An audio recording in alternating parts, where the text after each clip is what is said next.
In the Middle Ages, that vast and turbulent period spanning from the 5th to the 15th century, Europe was a patchwork of fiefs, kingdoms in constant conflict, and a Catholic Church that shaped every aspect of life, from cradle to grave. Amid crusades, plagues, and endless power struggles, medieval people still found moments for love, passion, and, let's be honest, some sexual practices that today would raise an eyebrow or provoke a disbelieving chuckle. Sexuality in the Middle Ages was a slippery terrain, caught between strict ecclesiastical morality, popular superstitions, and a creativity that sometimes bordered on the absurd. To us, many of these customs seem like they belong in a historical comedy written by someone with a peculiar sense of humor, but for the men and women of the time, they were as natural as harvesting wheat or lighting a candle against evil spirits. Let's dive, with an informative yet slightly humorous tone, into the strangest sexual practices of the Middle Ages, exploring how religion, culture, and human needs shaped behaviors that today seem, at the very least, bewildering. Sexuality in the Middle Ages was not a topic for public discussion, at least not in modern terms. The Church, with its near-absolute control over morality, viewed sex as a necessary evil, permitted only within marriage and for procreation. Any pleasure derived from the act was suspect, and theologians like St. Augustine and St. Thomas Aquinas tirelessly reminded people that lust was a direct path to hell.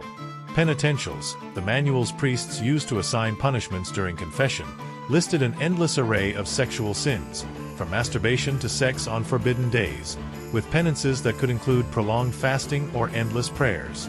Yet, humans being humans, they found ways to circumvent these restrictions, often with an inventiveness that ranged from clever to downright bizarre. These practices not only reflect the beliefs of the time, but also the medieval ability to blend the sacred with the earthly in ways that strike us as, well, curious. One of the most iconic, though somewhat exaggerated by popular culture, examples is the chastity belt. The image of a medieval maiden locked in an iron contraption while her knight rode off to the Crusades is as dramatic as it is improbable. While chastity belts existed, their use was not as widespread as Hollywood would have us believe. These devices, often made of metal and leather, were more symbolic than practical, designed to reinforce the idea of female fidelity in a world obsessed with lineage and inheritance. Historical records suggest they were rare and, in many cases, more a threat than a common practice.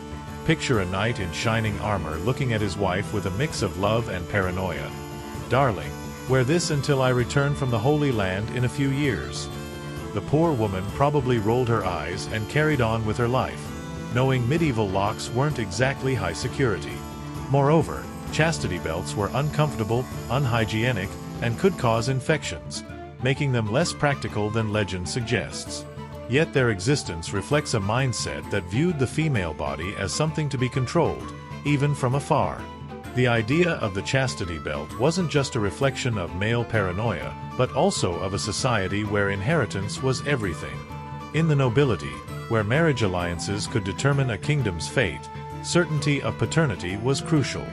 An illegitimate child could spark a political crisis, and chastity belts, though rare, were one way to reassure absent husbands.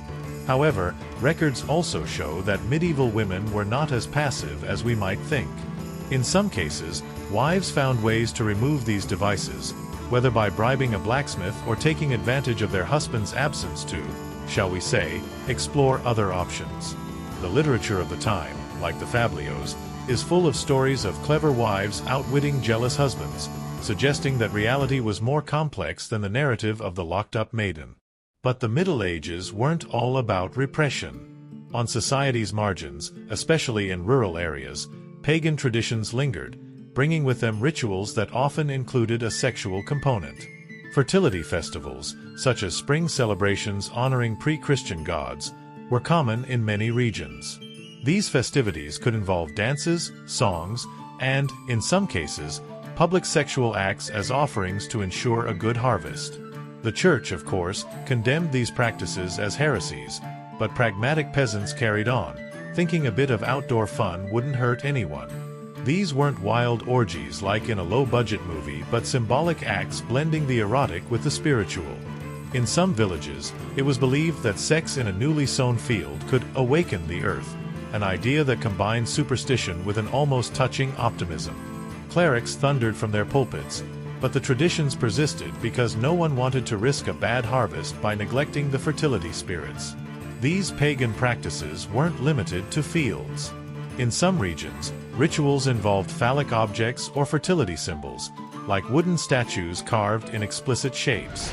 Often hidden from the church's gaze, these objects were used in ceremonies to bless both the land and couples hoping to conceive. In England, for instance, green men, mythological figures tied to nature, appeared in some rural rituals, often with a sexual undertone.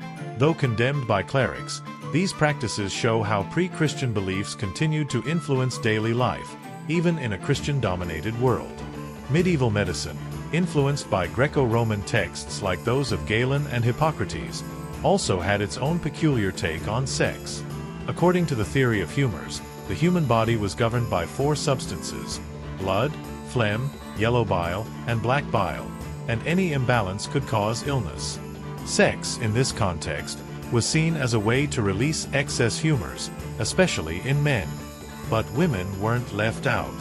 It was believed that a lack of sexual activity could cause hysteria in women, a vague term covering everything from anxiety to headaches.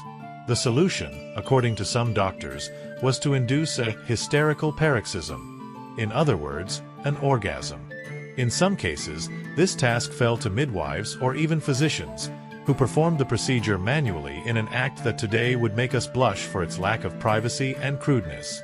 Imagine a woman visiting a healer for melancholy and receiving a prescription no modern doctor would dare suggest. The irony is that while the church preached abstinence, medieval doctors prescribed the opposite, all in the name of health. This medical approach wasn't limited to women.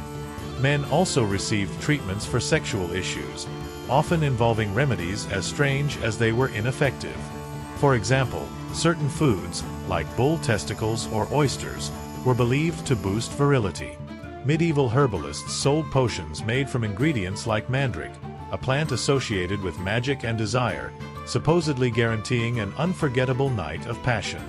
Of course, most of these remedies didn't work, but belief in them was so strong that men kept buying them, likely hoping to impress their wives or lovers. In some cases, doctors recommended hot baths or oil massages, which, while less extravagant, were still part of an approach that saw sex as a health tool. The obsession with virginity was another cornerstone of medieval sexuality, especially among the nobility, where lineage purity was a matter of life and death.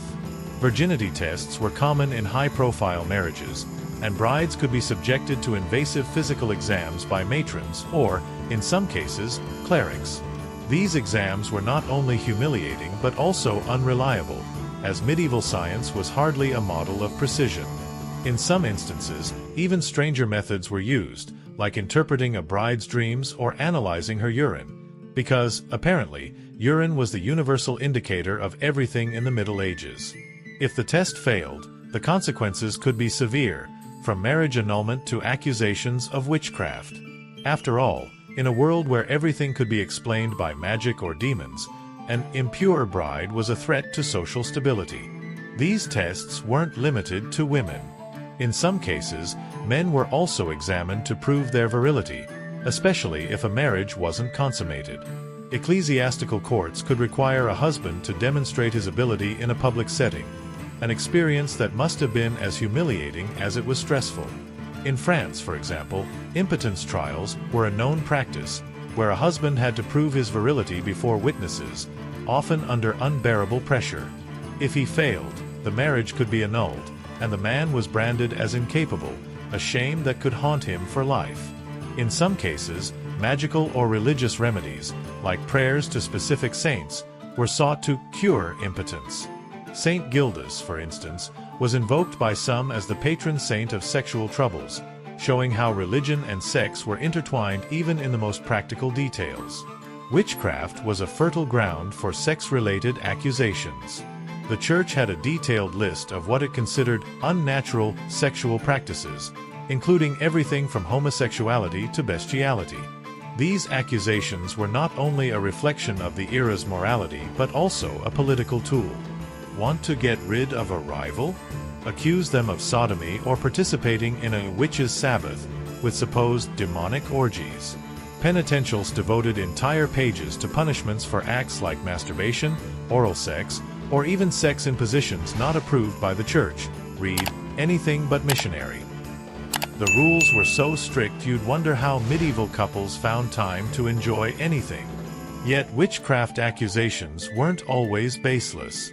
Sometimes, communities used them to punish behaviors they deemed deviant, but other times, they were just a way to settle scores with an annoying neighbor. Picture the drama. That woman stole my chicken and she's a witch dancing with the devil.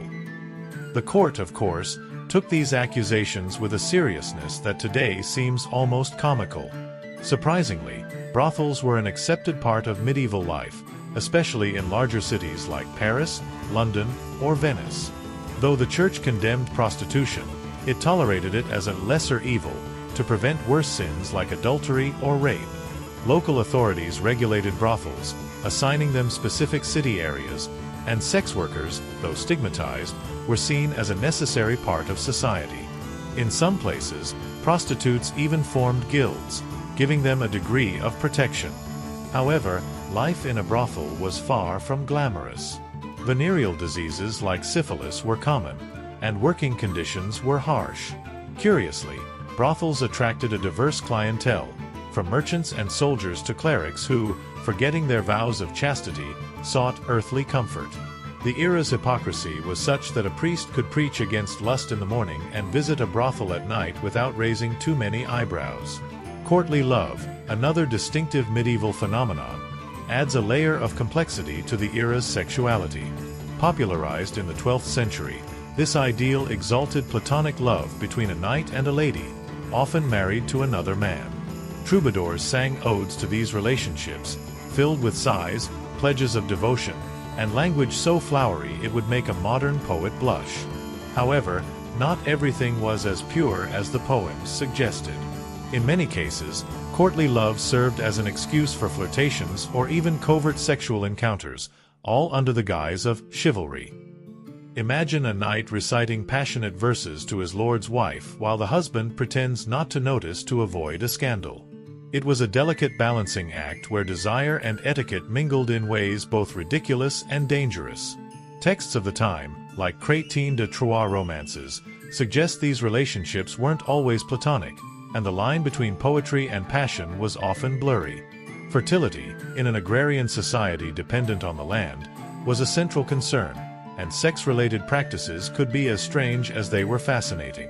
Couples unable to conceive turned to all sorts of rituals, from drinking dubious herbal potions to participating in ceremonies involving amulets, prayers, or even sex in sacred places like an ancient oak or a newly sown field. In some regions, semen was believed to have magical properties, used in rituals to bless the land or ward off the evil eye. These beliefs, though absurd to us, made sense in a world where the line between natural and supernatural was blurred. If the harvest failed, you could always blame a curse or a poorly executed night of love. In some cases, communities held collective rituals to awaken the land's fertility, which could include erotic dances or simulated sexual acts, all under the tolerant gaze of village elders. Homosexuality, though it existed, was a taboo subject handled with a mix of denial and repression. Historical records show that same-sex relationships were not unknown, especially in monasteries and convents, where gender segregation created opportunities for intimacy. However, these relationships were dangerous, as they could lead to accusations of sodomy, a crime punishable by death. Curiously, some poets and writers, like troubadours, used ambiguous language that could be interpreted as homoerotic, suggesting that, though suppressed, homosexuality found ways to express itself. In society's margins, like ports or taverns, there were also spaces where norms relaxed, but always with the risk of discovery. Penitentials, obsessed with cataloging every possible sin, dedicated entire sections to sodomy, indicating that, though condemned, it was common enough to warrant attention. Bestiality, though rare, also appears in historical records, especially in rural areas where loneliness and lack of oversight could lead to extreme behaviors. Penitentials listed specific punishments for sex with animals, suggesting that, while uncommon, it happened enough to be a concern. These acts were seen not only as sinful but as a danger to the community, believed to provoke curses or natural disasters. In some cases, the animals involved were tried and executed alongside the guilty, in a spectacle that blended the macabre with the absurd. Imagine a medieval court solemnly debating a cow's guilt, a scene that would make us laugh today but was taken with utmost seriousness at the time. Erotic dreams were another realm where sexuality mingled with the supernatural. It was believed that these dreams were the work of incubi and succubi, demons who seduced people in their sleep. Incubi, in male form, targeted women, while succubi, their female counterparts, tempted men. These beliefs not only fueled fear of sex but also provided a convenient excuse. If someone confessed to a risque dream, they could blame a demon rather than admit their own desires. Clerics had detailed instructions on handling these demonic visits, often involving lengthy and tedious penances. In some cases, sleeping with a crucifix or reciting specific prayers was recommended to ward off these supernatural seducers. The idea of a seductive demon lurking in the night may seem ridiculous today, but in the Middle Ages, it was a genuine concern, reflecting collective anxiety about controlling body and mind. Marriage, though the only context where sex was officially permitted, had its own quirks. The Church imposed strict rules on when and how couples could be intimate. There were forbidden days, like Sundays, religious holidays, or during Lent, and couples who ignored these faced community disapproval. Moreover, marital sex was expected to be as functional as possible, without excessive passion. However, manuals of the time, like the satirical but revealing Speculum al Fodder, suggest couples didn't always follow these rules to the letter. Some texts even offered practical advice, like recommended positions or ways to enhance pleasure, indicating that, despite restrictions, people sought to enjoy their sex lives. Marriage consummation, especially among the nobility, was a carefully orchestrated event, sometimes witnessed to ensure the contract was fulfilled. In some cases, if a husband couldn't consummate the marriage, public virility tests were held, ranging from interrogations to physical demonstrations before a jury. The pressure must have been unbearable, and it's no wonder some preferred to pay to avoid the humiliation. Medieval literature offers another window into sexual attitudes, and it wasn't always as serious as church sermons. Fabliaux, short and often risque tales, were filled with stories of adultery, deception, and sexual encounters that mocked social norms. In one such story, a jealous husband is tricked by his wife, who convinces him her lover is an angel sent by God. These tales, though fictional, show that medieval people weren't strangers to bawdy humor and that, despite restrictions, there was room for mischief and transgression.